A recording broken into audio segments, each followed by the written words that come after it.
Hello বন্ধুরা, কেমন আছো সবাই? আশা করি সবাই অনেক ভালো আছো। আমিও ভালো আছি আলহামদুলিল্লাহ। তো বন্ধুরা, আজকে গ্রামারের সবচেয়ে গুরুত্বপূর্ণ জিনিস আমরা বেসিক নিয়ে আলোচনা করতে যাচ্ছি। তো আমরা জানি যে বেসিক ছাড়া কিন্তু আমরা ইংলিশে কখনো ভালো করতে পারবো না। ইংলিশে রিটেন বলো, স্পোকেন বলো, আমরা কোনোটাতেই ভালো করতে পারবো না। এই জন্য আমাদের বেসিকের উপর খুব বেশি গুরুত্ব দিতে হবে। তো যারা গার্জিয়ান আছেন তারা কিন্তু আপনাদের ছেলে মেয়েদেরকে বেসিকের উপর খুব গুরুত্ব দিতে বলবেন।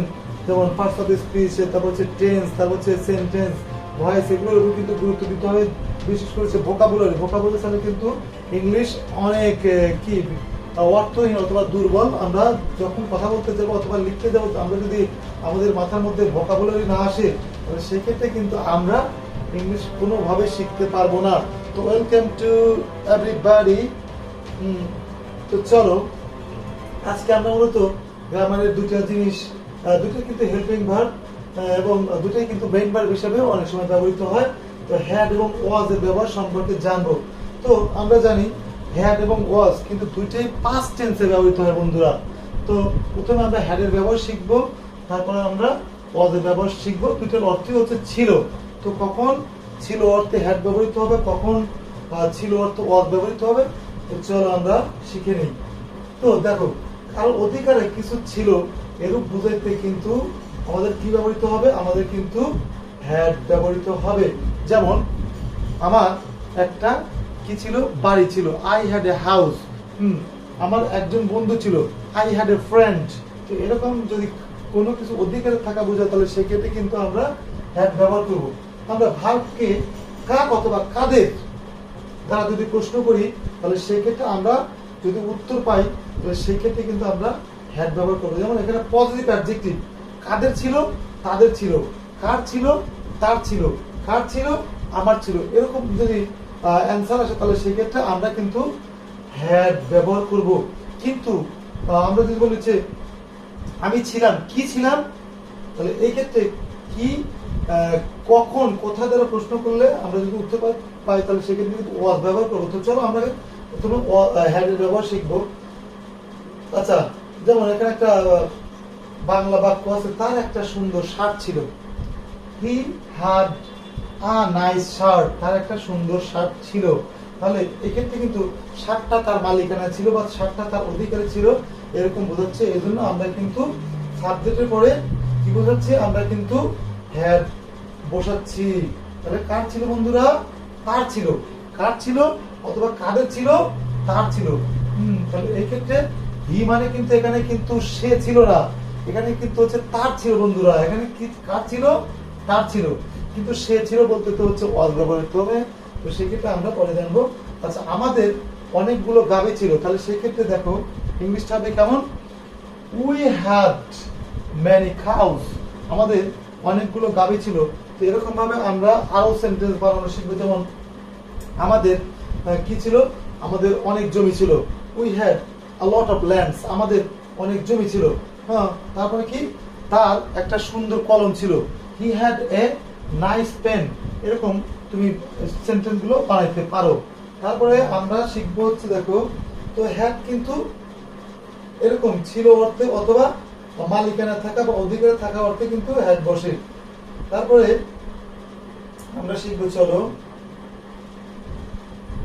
আমরা তারপরে কি আছে শিখবো, দেখবো। তারপর আমরা দেখবো হচ্ছে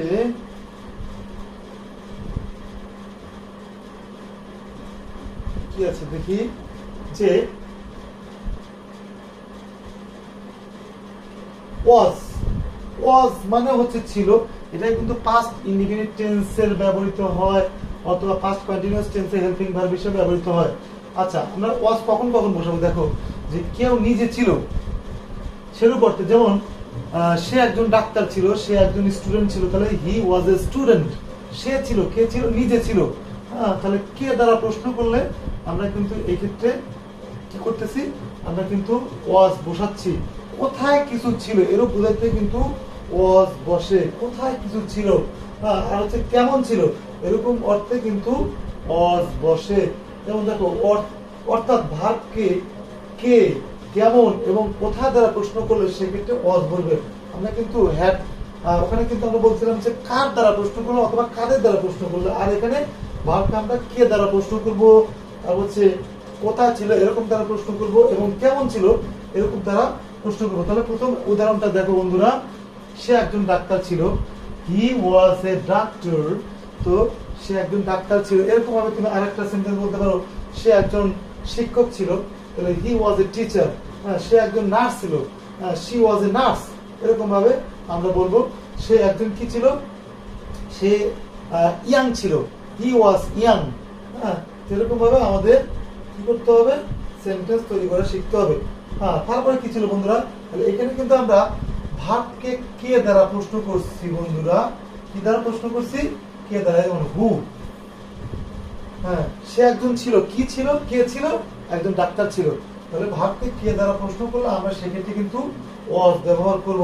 তারপরে দেখো আরেকটা আছে, গত সপ্তাহে আমি ঢাকায় ছিলাম। তো ভার্বকে কোথায় দ্বারা প্রশ্ন করলে কিন্তু সেই ক্ষেত্রে সাবজেক্টের পরে ওয়াজ বসবে।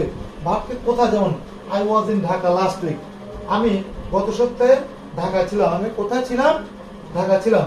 তাহলে কোথায় দ্বারা প্রশ্ন করলে কিন্তু সাবজেক্টের পরে ওয়াজ বসবে।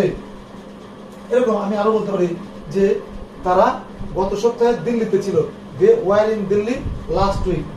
তাহলে আই এর সাথে কিন্তু ওয়াজ বসে বন্ধুরা, এবং দের সাথে কিন্তু হচ্ছে ওয়ার বসে।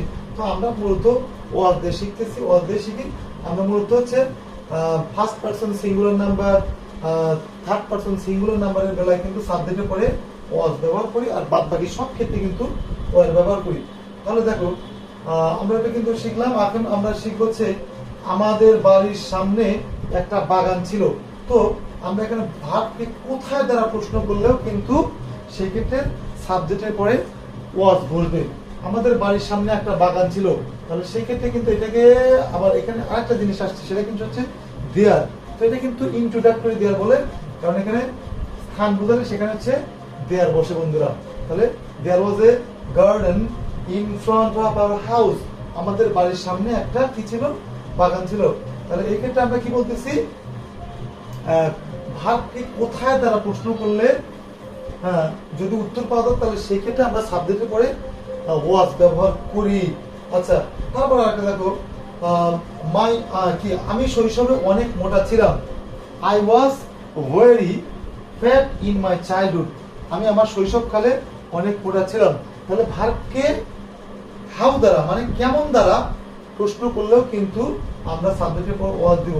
তাহলে আমি শৈশবে কেমন ছিলাম, উত্তর কিন্তু আমি পাচ্ছি খুব মোটা ছিলাম। তাহলে সেই ক্ষেত্রে আমরা সাবজেক্টের পরে কি দিচ্ছি বন্ধুরা, ওয়াজ ব্যবহার করতেছি, I was very fat in my childhood.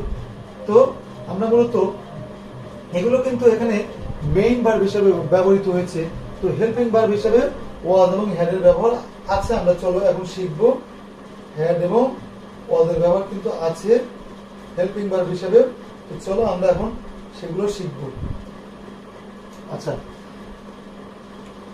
দেখো, অক্সিলারি ভার্ব অথবা সাহায্যকারী ক্রিয়া হিসাবে কিন্তু হ্যাড এবং ওয়াজের ব্যবহার আমরা করতে পারি।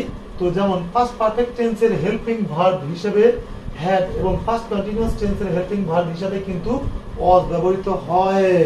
আমরা ছোটবেলা থেকেই পড়ে আসছি কিন্তু যে ডাক্তার আসিবার পূর্বে রোগীটি মারা গেল।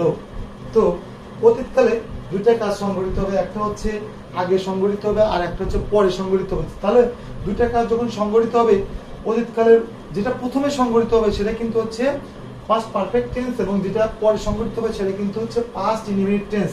তো বন্ধুরা তোমরা এখানে দেখতে পাচ্ছ এখানে কিন্তু দুইটা কাজ ঘটছে, একটা হচ্ছে ডাক্তার আসছে আর একটা হচ্ছে কি, একটা হচ্ছে ডাক্তার আসছে আর একটা হচ্ছে কি হয়েছে, আর একটা হচ্ছে রোগীটা মারা গেছে। ডাক্তার আসিবার পূর্বে রোগীটি মারা গেল, তাহলে এখানে রোগীটি মারা গেছে কিন্তু আগে এবং ডাক্তার আসছে হচ্ছে পরে।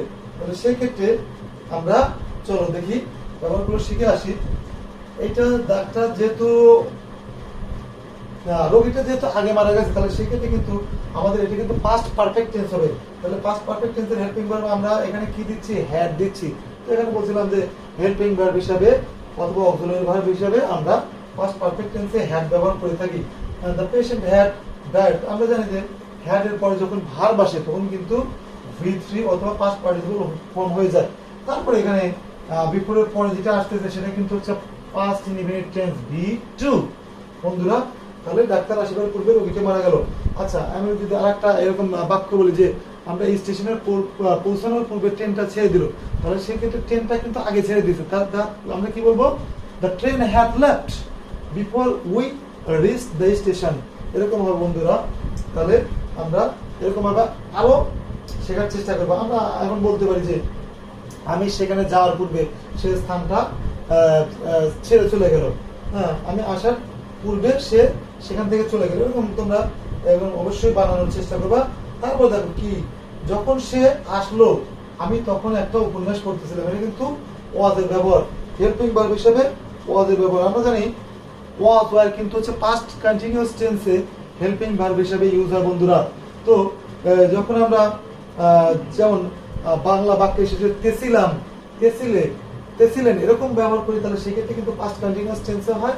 পাস্ট কন্টিনিউয়াস টেন্সের সঙ্গে আমরা বলি যে অতীতকালে কোন একটা কাজ চলতেছিল, ঘটতেছিল, সংঘটিত হইতেছিল, তাহলে সেই ক্ষেত্রে এরকম বোঝালে কিন্তু পাস্ট কন্টিনিউয়াস টেন্স হয়। তাহলে দেখো আমরা সাবজেক্টের পরে কিন্তু কি দিয়েছি বন্ধুরা? সাবজেক্টের পরে কিন্তু ওয়াজ দিয়েছি। I was reading a novel when he came। হ্যাঁ, আমি একটা উপন্যাস পড়তেছিলাম যখন সে আসলো। তো এটাকে আমরা সুন্দর করে বলতে পারি, যখন সে আসলো তখন আমি একটা উপন্যাস পড়তেছিলাম। আচ্ছা, তুমি এটা আর একটা বাক্য বলতে পারো, যখন সে আমাদের বাড়িতে এসেছিল তখন আমি ঘুমাইতেছিলাম। তাহলে তুমি বলতে পারো কি, I was sleeping when he came to our house। যখন সে আমাদের বাড়িতে এসেছিল তখন আমি ঘুমাইতেছিলাম। তুমি আরেকটা বলতে পারো, হ্যাঁ, যখন আমি খাইতেছিলাম তখন ফোনটা বেজে উঠলো। তাহলে কি করতে হবে? The phone rang when I was eating rice। হ্যাঁ, আর বলতে পারো কি, I was eating rice when the phone rang, এরকম বলতে পারো। তো এইভাবে আমাদের আমরা বুঝতে পারলাম কি, যে পাস্ট ইনডিফিনিট টেন্সের, পাস্ট ইনডিফিনিট টেন্স মূলত না, পাস্ট কন্টিনিউয়াস টেন্সের হেল্পিং ভার্ব হিসেবে ওয়াজ অথবা ওয়্যার বসে। সিঙ্গুলারের সাথে হচ্ছে ওয়াজ বসবে এবং প্লুরাল থাকলে ওয়্যার বসবে। যেমন এখানে যদি তারা থাকতো তাহলে দে ওয়্যার হতো, যদি তুমি থাকতে তাহলে ইউ ওয়্যার হতো। তো এরকম ভাবে আমাদের বুঝতে হবে। আমরা যদি থাকতাম তাহলে উই ওয়্যার হতো। কিন্তু ফার্স্ট পারসন সিঙ্গুলার নাম্বার হচ্ছে আই এবং third person singular number he, she, it, Karim এগুলো থাকলে তাহলে সেক্ষেত্রে সাবজেক্টের পরে ওয়াজ হবে। তাহলে অবশ্যই আমরা এভাবে আমাদের বেসিক জিনিসগুলো শিখতে হবে। তো পরবর্তীতে আমরা নতুন কোনো টপিকস নিয়ে আলোচনা করব। তো এই আজকের মতো এখানেই ইতি টান্ত হচ্ছে। সবাই ভালো থাকো, সুস্থ থাকো, সুন্দর থাকো। তো আসসালামু আলাইকুম।